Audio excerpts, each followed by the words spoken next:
ہم جنس بازی جو ہے وہ واقعاً جو ہے وہ ایک اس کا عذاب، یعنی خداوند عالم نگاہ میں اتنا سخت عذاب ہے، اتنا سخت عذاب ہے کہ قوم لوط پہ بھی جو عذاب نازل ہوا تھا تو یعنی کوئی ایک بندہ اس قوم کا باقی نہیں رہا۔ اس عمل کے بارے میں کہ جب یہ عمل انجام پاتا تھا تو زمین اتنا گریا کرتی تھی کہ اس کے آنسو آسمان تک پہنچ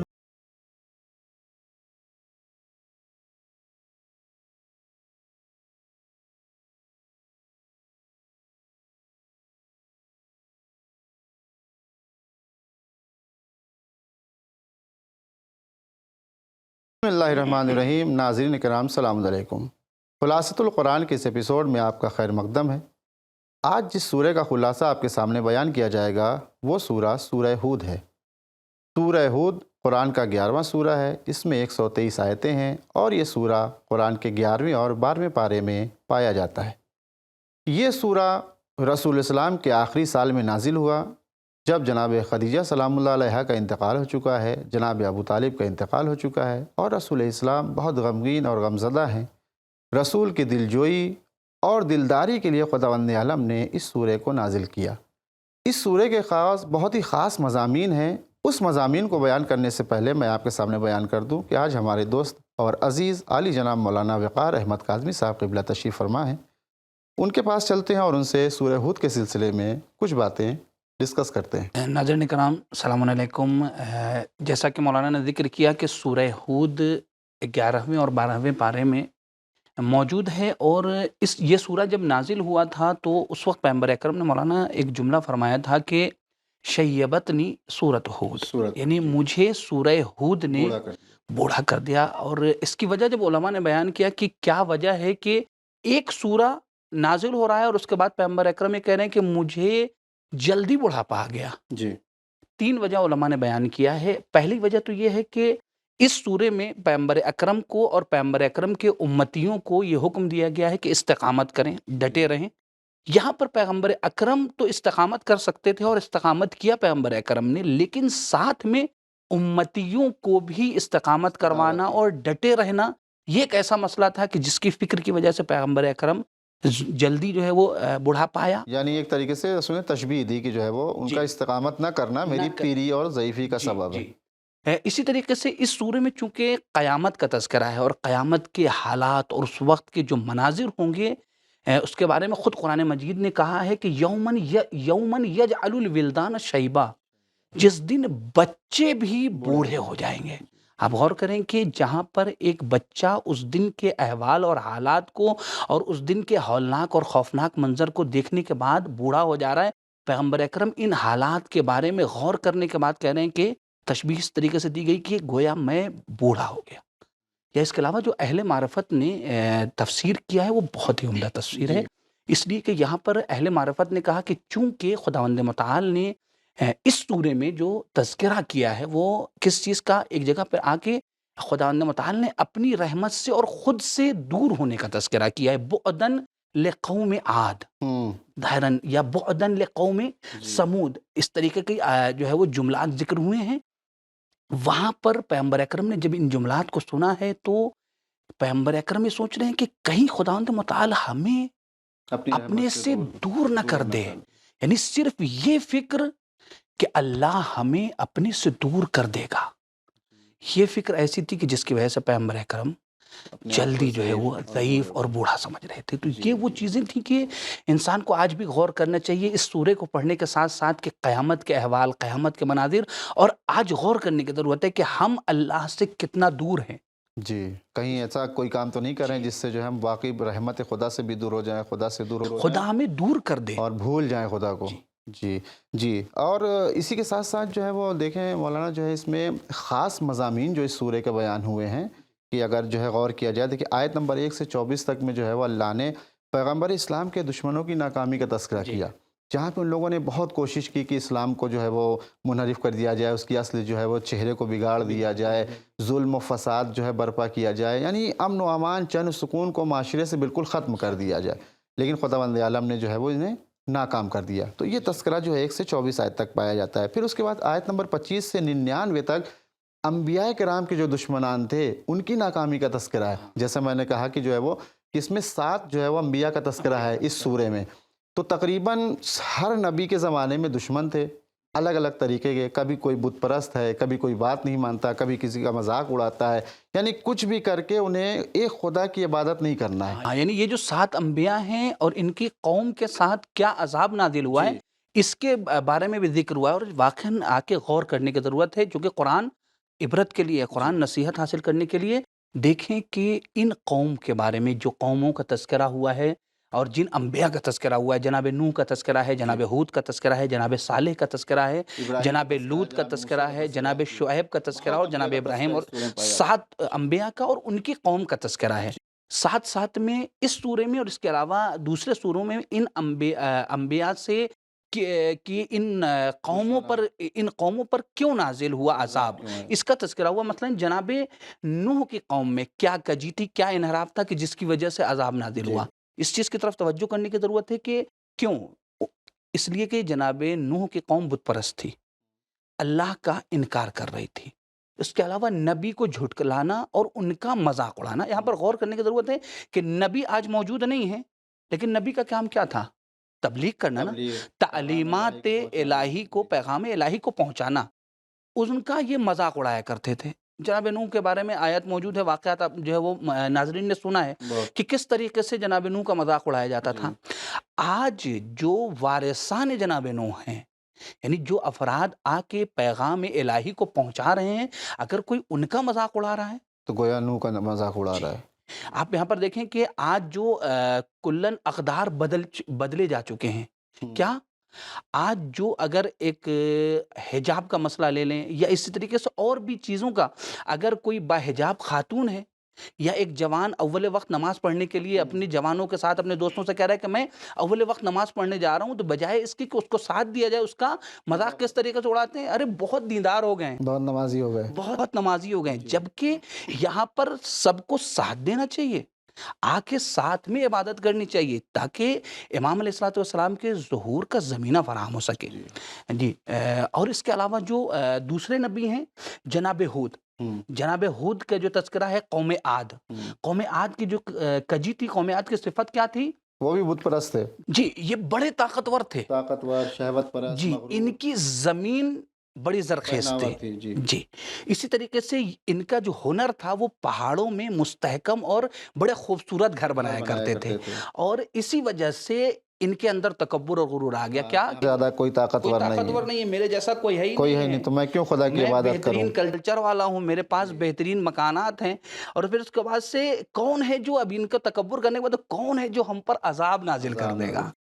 اسی لیے, اور پھر اس کے بعد سے اسی تکبر کی وجہ سے آ کے اللہ کی آیات کا انکار کیا, اپنے نبی کا, جی, جناب ہود کا, کہ جن کے نام پر یہ سورہ ہے, ان کا انکار کیا. پھر اس کے بعد ایک جو سب سے عظیم صفت جس کے بارے میں قرآن مجید نے کہا کہ اس 3 وجہ سے عذاب نازل ہوا, کیا کہ وَاتَّبِعُوا أَمْرَ كُلَّ جَبَّارٍ عَنِيدٍ. جتنے سرسخت جابر و ظالم بادشاہ تھے ان کی یہ پیروی کیا کرتے تھے. رسول کی نہیں مان رہے تھے, جناب ہود کی گفتگو نہیں سن رہے تھے, بلکہ وہ جو ظلم کرنے والے تھے ان کی پیروی کر رہے تھے. جب انسان ظالم کی پیروی کرنے لگتا ہے تو پھر یہ یاد رہے کہ عذاب نازل ہونا یقینی ہے. یعنی اگر اس چیز کو ہم آج بھی دیکھنا چاہیں تو جو سپر پاور کے نام سے جو ہے وہ قومیں اور جو ملک مشہور ہیں کہ ہر آدمی اس کے پیچھے بھاگنے کی کوشش کرتا ہے کہ یہ سپر پاور ہیں, ان کی پناہ میں چلے جائیں تو ہمیں جو ہے وہ امنیت حاصل ہو جائے گی, امن مل جائے گا. تو اگر ان کی نگاہ میں یہ قرآن کی آیتیں ہوں تو وہ سمجھ سکتے ہیں کہ جو ہے وہ خداوند عالم ظالمین کو چھوڑنے والا نہیں ہے. چاہے وہ, یعنی وہ پہاڑ کو تراش کر اپنا گھر بناتے تھے تو انہیں غرور تھا اس بات کا کہ ہم سے زیادہ طاقت. آج تو ہمارے یہاں کچھ نہیں ہے, لیکن پھر بھی ایسے ظالم و جابر کی پیروی کر رہے ہیں, عذاب یقینی ہے. بس وہ الگ بات ہے کہ وہاں کا عذاب دوسری صورت میں تھا, آج کا عذاب ایسی صورت میں ہے کہ انسان سے لذت عبادت چھین لی جاتی ہے, توفیقات سلب لی جاتی ہے. اسی طریقے سے جناب صالح قوم سمود ہیں, یہاں پر بھی ان کی قوم نے خدا کا انکار کیا. جناب اور ان کی قوم کے بارے میں یعنی ایسی ایسی صفات ذکر کیا ہے کہ اللہ کا انکار کیا, جناب صالح کی بات کو نہیں مانا, ظلم کیا, سرکشی کیا. بہت ایسے ایسے افراد کے جو فضول خرچی کیا کرتے تھے, مسرفین تھے, ان کی جا کے یہ پیروی کرتے تھے. جو ظالم اور فساد کرنے والے تھے ان کے جا کے جو ہے وہ اطاعت کرتے تھے, ان کے حکم کو مانا کرتے تھے. پھر ناقہ صالح کو پے کیا تھا, کاٹ دیا تھا. قیامت کو جھٹلانا, ظلم کرنا, گناہ کرنا, فساد کرنا, اور ایک صفت یہ تھی کہ موعظہ اور نصیحت کو نہیں سنتے نہیں تھے. سنتے. تو یہ وجہ وہ تھی کہ جس کی وجہ سے جناب صالح کی قوم یعنی قوم سمود پر خداوند متعال نے عذاب نازل کیا. یہاں پر ہمیں سوچنے کی ضرورت ہے کہ وہ صفات کہ جو قوم سمود میں پائے جا رہے تھے وہ ہمارے اندر نہیں ہونے چاہیے. اسی طریقے سے قوم لوط کے بارے میں ہے کہ قوم لوط کی جو سب سے بڑی صفت تھی اور آج اس کے بارے میں پوری دنیا کوشش کر رہی ہے. جی کیا؟ جی جی ابھی اگر آپ نے دیکھا ہو ریسنٹلی تو اسپین میں جو ہے باقاعدہ مسابقہ ہو رہا ہے جی. جو اسی چیزوں کا جو ہے جتنی طریقے سے فواہشات کو جو عام کرنے کی کوشش کیا جا رہا ہے. ہم جنس بازی جی ہم جس بازی یہ تھا یہاں پر ان لوگوں کے، اور اسی ہم جنس بازی کی وجہ سے عذاب نازل ہوا ان لوگوں ہم پر. جنس بازی جو ہے وہ واقعاً جو ہے وہ ایک اس کا عذاب یعنی خداوند عالم کی نگاہ میں اتنا سخت عذاب ہے، اتنا سخت عذاب ہے کہ قوم لوط پہ بھی جو عذاب نازل ہوا تھا تو یعنی کوئی ایک بندہ اس قوم کا باقی نہیں رہا. اس عمل کے بارے میں ہے کہ جب یہ عمل انجام پاتا تھا تو زمین اتنا گریا کرتی تھی کہ اس کے آنسو آسمان تک پہنچ جاتے تھے. آسمان اتنا گریا کرتا تھا کہ اس کے آنسو زمین تک پہنچ جاتے تھے. یعنی اتنا سخت جو ہے وہ کیفیت ہوتی تھی اس قبیح گناہ کی وجہ سے. لیکن اس سے آج متاسفانہ افسوس یہ کہ ہمارے ملک میں بھی اس سے جو ہے وہ رسمیت دے دی گئی، اسے عام کرنے کی کوشش کی جا رہی ہے. اب غور کرنے کی ضرورت ہے. خود چھٹے امام علیہ الصلوۃ والسلام نے ایک حدیث فرمائی ہے اور واقعاً آج ہمارے یہاں خدا کا شکر ہے کہ ہمارے جوانوں میں یہ صفت یقیناً انشاءاللہ نہیں پائی جاتی ہے. چونکہ اگر وہ واقعی شیعہ ہیں، چونکہ امام علیہ الصلوۃ والسلام نے چھٹے امام نے فرمایا کہ ما کان فی شیعتنا، 3 صفت امام علیہ الصلوۃ والسلام نے بیان فرمائی کہ 3 صفت ہمارے شیعوں میں نہیں پائی جائے گی. پہلی صفت کیا ہے کہ لا یکون فیہم من یسأل بکفہ، ہاتھ پھیلا کے مانگتے نہیں ہیں ہمارے شیعہ، ہاتھ پھیلا کے نہیں مانگیں گے. پھر اس کے بعد ولا یکون فیہم بخل، وہ بخیل نہیں ہوتے، کنجوس نہیں ہوتے. پھر تیسری صفت یہی والی کہ ان کے اندر قوم لوط والی صفت نہیں پائی جائے گی، یعنی ہم جنس بازی نہیں کریں گے. اس کے علاوہ بہت زیادہ آپ کو اس کے حرام ہونے کی بھی وجہ بیان کی گئی کہ اس سے نسل جو ہے وہ منقطع ہو جاتی ہے. اسی طریقے سے فساد التدبیر یعنی انسان کوئی چارہ جوئی نہیں کر سکتا ہے. اسی طریقے سے دنیا خراب ہو جاتی ہے. ایسے افراد کی ظاہری طور سے چند منٹ میں لذت حاصل ہو جائے گی لیکن دنیا فاسد ہو جائے گی، دنیا خراب ہو جائے گی. لہٰذا یہ ایسی چیز ہے کہ جس کی طرف آج دنیا بے بندوباری کی طرف، بے حیائی کی طرف لے کے جا رہی ہے. لیکن امام کے چاہنے والوں کی ذمہ داری کیا ہے کہ اس کا مقابلہ کریں، نہ کہ خود جو ہے وہ اس میں ملوث نہیں ہونا ہے بلکہ اس کا مقابلہ کرنا ہے، چونکہ جس طریقے سے جناب لوط نے کیا. اللہ نے ان کی مدد کی. جیسا کہ جناب شعیب کے بارے میں کہ جب جناب شعیب آئے تو اپنی قوم کو خدا کی عبادت کی دعوت دیا. پھر اس کے بعد سے ناپ تول میں کمی نہ کرنے کا حکم دیا، اس لیے کہ جناب شعیب آپ جانتے ہیں کہ جناب شعیب وہ نبی ہیں کہ جنہوں نے ترازو اور پیمانے کی ایجاد کیا، لیکن انہی کی قوم آ کر پیمانے میں کمی کرنے لگی. پہلے تو بہت خوش ہوئی کہ ایک نئی ایجاد ہوئی ہے، لیکن پھر اس کے بعد اسی کا غلط فائدہ اٹھانا شروع کیا. پھر اللہ نے عذاب نازل کیا. یہاں پر ان افراد کے لیے کہ جو تجارت کرتے ہیں کسی بھی طریقے سے، ان کا سروکار ترازو سے ہے. پرانی ترازو اور آج کے ترازو میں فرق ہو گیا ہے، ڈیجیٹل ترازو ہے، کمی زیادتی میں کوئی فرق نہیں ہوا ہے، تو پتہ چل جاتا ہے. جی یہاں پر جیسا کہ آپ کے ذہن میں بھی وہ واقعہ ہوگا کہ یہاں پر اس حد تک بعض مومنین تھے کہ جنہوں نے ناپ تول میں کمی ہونے کی وجہ سے، جب آج کے ڈیجیٹل ترازو ہے چونکہ اس پہ ہوا بھی اگر آتی ہے تو ہوا کا بھی ہلکا سا وزن کر دیتے ہیں تاکہ جی بعض مومنین جی پنکھا بند کر دیا تاکہ کہیں وہ 30 گرام 20 گرام کا بھی فرق نہ ہونے پائے. تو آج کے تاجرین اور ایسے افراد کے جن کا تعلق ان چیزوں سے ہے، سروکار ہے پیمانے سے، ان کی ذمہ داری یہ ہے کہ جیسا کہ مستحب بھی قرار دیا گیا ہے کہ آپ زیادہ دیں، چاہے 2-4 ہی گرام زیادہ کیوں نہ ہو، زیادہ دیں کم نہیں دیں، اس لیے کہ کم دیں گے تو آپ کی گردن پر حق و ناز ہے، اور حق و ناز جب تک آپ کی گردن سے ہٹے گا نہیں آپ کے اوپر خدا معاف نہیں کرنے والا ہے. یہ سمجھیے تو یعنی سورہ کا دوسرا مضمون اور پیام تھا. 2 پیام اس میں اور تھے کہ پیغمبر کے دشمنوں کی ناکامی سے کیسے سبق لیا جائے، جو آیت نمبر 100 سے 119 تک تذکرہ کیا گیا ہے.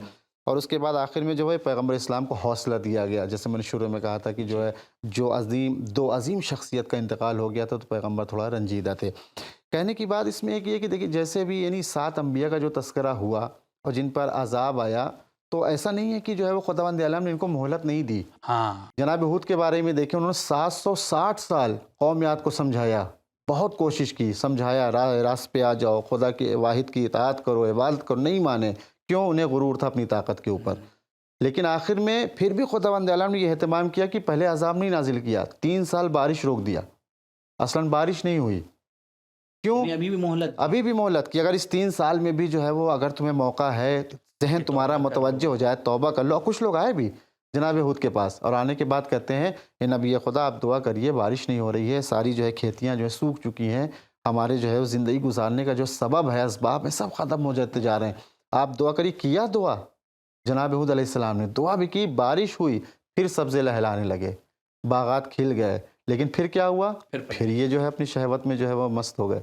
پھر جو ہم کو غرور، پھر کہ ہماری وجہ سے ہوا ہے، ہم نے کھیتی کی، ہماری وجہ سے یہ باغ ہیں، سب کچھ. اس کے بعد جو خدا نے عذاب نازل کیا کہ 7 دن لگاتار تیز آندھی چلائی، طوفان، جس میں جو ہے وہ پھر قومیات کا کوئی نہیں بچا. یعنی یہاں پہ آج غور کرنے کی ہم لوگوں کو ضرورت ہے کہ ایسا نہ ہو کہ خداوند متعال کی جب نعمت نازل ہو رہی ہے تو اس وقت یہ نہ سوچنے لگیں کہ ہم تو اب سر حال ہیں، ہم بہت جو ہے وہ خدا کے خاص بندے ہو گئے ہیں. خداوند متعال مہلت دیتا ہے تاکہ ایک بڑے امتحان میں انسان کو. کبھی کبھی ایسا ہوتا ہے کہ خداوند عالم نعمت نازل کر کے اپنے بندے کا امتحان لیتا ہے کہ دیکھیں ایسا تو نہیں کہ فقط مشکلات میں ہی ہمیں یاد کرتا ہے، اب نعمت مل گئی تو مجھے بھول گیا کہ اب کیا ضرورت ہے، سب کچھ ہمارے پاس ہے. واقعی غور کرنے کی ضرورت ہے. تو یہ مضامین جو ہے وہ سورہ ہود کے تھے. اس کے علاوہ ایک چیز اور آپ نے بھی جو ہے سورہ ہود دیکھی ہوگی، اور اس میں جو ہے کچھ آیات بہت نایاب آیتیں ہیں جو سورہ ہود میں ہیں. جیسے ایک آیت غالباً 13ویں آیت ہے، آیت تحدی کے نام سے، جو چیلنج کیا ہے قرآن نے. جب لوگوں نے کہا کہ جو ہے وہ یہ قرآن معجزہ نہیں ہے، خدا کی طرف سے نہیں ہے، یہ جو ہے وہ رسول اسلام نے خود بنا لیا ہے، تو ڈائریکٹ خدا نے جو ہے ان کو چیلنج کیا، اگر تم یہ کہتے ہو تو ٹھیک ہے، جواب لیا قرآن جیسا. اس کی تفصیلات جو ہے مومنین جانتے ہیں، ناظرین ہمارے. تحدی کے بارے میں متعدد جگہوں پر متعدد جگہ. شروع میں ایک آیت ہے مولانا، بہت ہی اہم آیت ہے جس کا میں ترجمہ پڑھوں کہ اور اپنے رب سے استغفار کرو، پھر اس کی طرف متوجہ ہو جاؤ. دیکھیں یہ دیکھیں، استغفار کرو، متوجہ ہو جاؤ، فائدہ کیا ہوگا؟ تم کو مقررہ مدت میں بہترین فائدہ عطا کرے گا. اسی لیے استغفار کے بارے میں 5ویں امام علیہ الصلوۃ والسلام کی حدیث ہے، 6ٹھے امام علیہ الصلوۃ والسلام کی حدیث ہے کہ ایک شخص آیا 6ٹھے امام علیہ الصلوۃ والسلام کی خدمت میں، کہا کہ مولا بچہ نہیں ہو رہا ہے ہمارے یہاں، کیا کریں؟ امام علیہ الصلوۃ والسلام نے کہا کہ استغفر ربک فی السحر. کتنی مرتبہ؟ 100 مرہ. سحر کے وقت 100 مرتبہ استغفار کرو. اچھا، پھر امام علیہ الصلوۃ والسلام نے کہا فَإِن نَسَيْتَهُ فَقْضِهْ. اگر تم بھول جا رہے ہو تو پھر قضا کرو اس کی. یعنی اگر تم سحر کے وقت صبح میں نہیں کر سکتے ہو تو بھول گئے، جیسے یاد آئے فوراً اس 100 مرتبہ استغفار کرو، خداوند متعال تمہیں اپنی نعمت عطا کرے گا، بچہ عنایت کرے گا. تقریباً اسی طریقے کی روایت 5ویں امام علیہ الصلوۃ والسلام سے ہے. 5ویں امام سے بھی ایک شخص آ کے سوال کرتا ہے، مولا ہمارے یہاں بچہ نہیں ہو پا رہا ہے، کیا کریں؟ امام علیہ الصلوۃ والسلام نے بھی یہی حکم دیا کہ یا دن میں یا شب میں 100 مرتبہ استغفار کرو. یعنی اگر دیکھا جائے تو ایک طریقے سے جو ہے یہ ان لوگوں کے لیے جن کے پاس اولاد نہیں ہے، وہ پریشان ہے اور وہ چاہتے ہیں کہ خداوند عالم انہیں اولاد صالح عطا کرے، تو ان کے لیے ایک عمل اچھا ہے کہ وہ دن میں یا رات میں جب موقع ہو 100 مرتبہ استغفار کریں. اور ایک بہترین عمل ہے کہ جسے 5ویں امام علیہ الصلوۃ والسلام نے، اور یہ عمل مجرب عمل ہے. آیت اللہ بہجت حفظہ اللہ سے بھی کسی نے جب سوال کیا تو یہی، چونکہ 5ویں امام علیہ الصلوۃ والسلام نے جب ہشام ابن عبد الملک کے دروازے پہ پہنچے ہیں، دربار میں پہنچے ہیں، تو ایک دربان تھا ہشام ابن عبد الملک کا، پیسہ دولت سب کچھ تھی، لیکن بچہ نہیں تھا. دیکھیں واقعی امام علیہ الصلوۃ والسلام کون ہے؟ دشمن کا دربان ہے لیکن امام عطا کر رہے ہیں. واقعی امام علیہ الصلوۃ والسلام سب کو دیتے ہیں، سب کو عطا کرتے ہیں. کیا کہا کہ بچہ نہیں ہو رہا ہے، کیا کریں؟ امام علیہ الصلوۃ والسلام نے کہا کہ ہر دن صبح کے وقت اور رات کی ابتدا میں 70 بار سبحان اللہ پڑھو، پھر اس کے بعد 10 مرتبہ استغفر اللہ ربی واتوب الیہ پڑھو، پھر 9 بار سبحان اللہ پڑھو، پھر اس کے بعد 1 بار استغفار پڑھو. اور اس کے بعد سے امام علیہ الصلوۃ والسلام نے ایک آیت ارشاد فرمائی، کہا اس آیت کو پڑھو، استغفروا ربکم انہ کان غفارا یرسل السماء علیکم مدرارا ویمددکم باموال وبنین ویجعل لکم جنات ویجعل لکم انہارا. اس آیت کو امام علیہ الصلوۃ والسلام نے پڑھنے کا حکم دیا، یعنی عمل بتایا کہ 70 بار سبحان اللہ صبح میں اور رات کے ابتدا میں، 10 مرتبہ استغفار، 9 مرتبہ سبحان اللہ، پھر 1 مرتبہ استغفار یعنی استغفر اللہ ربی واتوب الیہ، پھر اس کے بعد اس آیت کو پڑھنے کا حکم دیا، کہا کہ اس آیت کو پڑھو۔ اس آیت کو ہشام ابن عبد الملک کے دربان نے پڑھا، خداوند متعال نے اس عمل کے برکت میں متعدد بچے دیے۔ اس نے جسے بھی حکم دیا، جسے بھی بتایا، اس کے یہاں بھی ولادت ہوئی۔ اسی لیے آیت اللہ بہجت حافظ رحمۃ اللہ علیہ نے اس عمل کو جتنے متعدد لوگوں کو بیان کیا اور انہوں نے عمل کیا، اور مجرب عمل ہے کہ جو افراد اس عمل کو انجام دیتے ہیں وہ انشاءاللہ خداوند متعال کے طفیل سے اور ائمہ اطہار کے کرم سے بچے دار ہو جاتے ہیں۔ اور اس کے علاوہ یعنی استغفار کے متعدد فائدے ہیں، خاص طور سے رزق و روزی میں برکت کے لیے ائمہ اطہار نے متعدد جگہوں پر کہا ہے کہ استغفار جتنا زیادہ کرو گے رزق و روزی میں اتنی زیادہ برکت ہوگی۔ جی، یہ بس ناظرین خدمت میں یہ بیان کر دوں کہ یہ جو آیتیں تھیں یہ سورہ نوح کی آیتیں تھیں، ابتدائی آیتیں ہیں، جس میں جو ہے وہ ایک سائل آتا ہے امام سے، جی۔ اور وہ پوچھتا ہے کہ مجھے اولاد چاہیے، باغات چاہیے، بارش نہیں ہو رہی ہے، نزول، تو امام نے بتایا کہ یہ چیزیں، تو یہ ناظرین کو آسانی ہو پڑھنے میں، تو سورہ نوح کی یہ آیتیں ہیں استغفار کے متعلق، کہ استغفار کا یہ فائدہ ہے کہ استغفار سے اولاد بھی ملتی ہے، دولت بھی ملتی ہے، بارش بھی نازل ہوتی ہے، جو بھی مشکلات ہو وہ استغفار سے جو ہے وہ دور ہوتی ہے۔ جی، تو یہ ایک آیت تھی جو ہے، اس کے علاوہ بھی جو ہے وہ اور بہت سی آیتیں، سورہ ہود میں ایک آیت تھی جہاں پہ ان الحسنات یذہبن السیئات، یعنی واقعاً جو ہے یہ ایسی آیت کہ اچھائیاں برائیوں کو ختم کر دیتی ہیں۔ اچھا مولانا، یہاں پر اس سے پہلے والا جو جملہ ہے، خداوند متعال نے پانچوں وقت کی نماز کا تذکرہ جی اسی جی آیت میں جی پہلے جی میں کیا اسی پہ آ رہا تھا کہ ابو عثمان اور جناب سلمان، جی۔ یہ دونوں ایک ساتھ بیٹھے ہوئے تھے، تو ایک مرتبہ جو ہے جناب سلمان کے ہاتھ میں ایک چھڑی ہے، انہوں نے ایک سوکھا درخت تھا، اس چھڑی کو سوکھے درخت پہ مارا، ساری پتیاں نیچے گر گئیں۔ جب ساری پتیاں نیچے گر گئیں تو ایک مرتبہ جو ہے سلمان کہتے ہیں ابو عثمان تم نے پوچھا نہیں میں نے یہ کیوں کیا؟ تو ابو عثمان کہتے ہیں جی بتائیے آپ نے کیوں کیا؟ کہا بالکل ایسے ہی میں رسول اسلام کے ساتھ بیٹھا تھا اور رسول اسلام نے بھی یہی کیا کہ پیڑ سوکھا ہوا تھا، ان کے ہاتھ میں ایک چھڑی تھی، انہوں نے مارا، ساری پتیاں گر گئیں۔ کہا پھر جو ہے رسول نے مجھ سے پوچھا کہ سلمان پوچھو گے نہیں میں نے ایسا کیوں کیا؟ کہا کہ یا رسول اللہ بتا دیجئے کیا؟ تو کہا دیکھو جب انسان نماز کے لیے آتا ہے اور وہ وضو کرتا ہے تو جیسے جیسے اس کے وضو کے قطرے پانی کی زمین پہ گرتے ہیں خداوند عالم ویسے ویسے اس کے گناہوں کو جو ہے دور کرتا چلا جاتا ہے۔ پھر بتایا کہ اس آیت کا مصداق اگرچہ اس میں جو ہے نماز کو بیان کیا گیا کہ نماز ہی جو ہے تمام برائیوں کی جو ہے دور کرنے کی جو ہے وہ اصل شے ہے، ہر خیر کی جو ہے وہ جڑ جو ہے نماز ہے، اور اس پہ جو ہے وہ یہ متوجہ کرنے کے لیے کہ صرف وضو کا پانی اگر گر رہا ہے تو گویا انسان کے سارے گناہ جو ہے وہ ختم ہو رہے ہیں، جھڑ رہے ہیں، ختم ہو رہے ہیں۔ جائے کہ اگر انسان واقعی خلوص دل سے اگر خدا کی بارگاہ میں کھڑا ہو کے نماز پڑھ لے تو پھر وہ کس معراج پر ہوگا، کس کمال کی بلندی پہ ہوگا، جو خدا جانتا ہے اس کا بندہ۔